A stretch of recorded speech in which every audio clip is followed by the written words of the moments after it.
Iš tikrųjų, čia stipriausias patriotinis filmas. Lietuvos nepriklausomybės tema, mūsų istorijos tema. Ir aš norėčiau, kad tokių filmų būtų daugiau. Gal mes tada, matydami ir pažindami savo istoriją per kiną, nes jisai turbūt lengviausiai suprantamas menas masėms, mes niekada neabejotume meilę Lietuvai.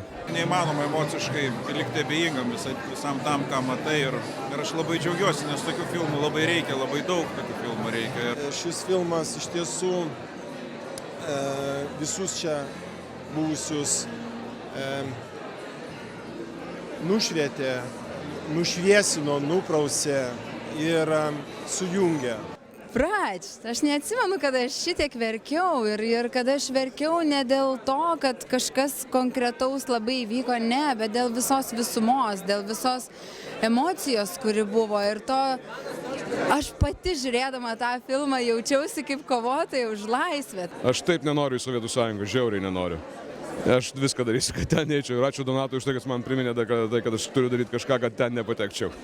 Tai jeigu kažkas dar nėra įsitikinęs, ar myli Lietuvą, arba kvestionuoja savo meilę Lietuvai, tai jiems privaloma tą filmą pamatyti.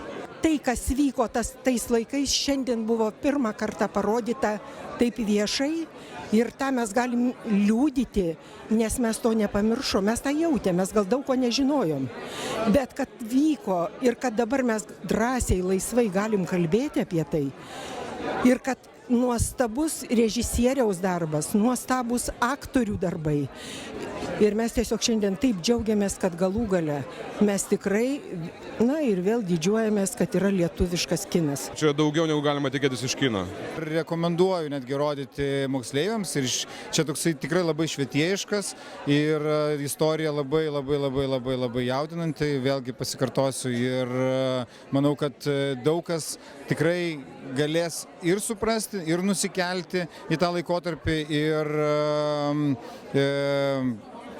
vėlgi pasakysiu, suprasti, kaip gyveno tėvai, seneliai ir kokią priespaudą mes turėjome.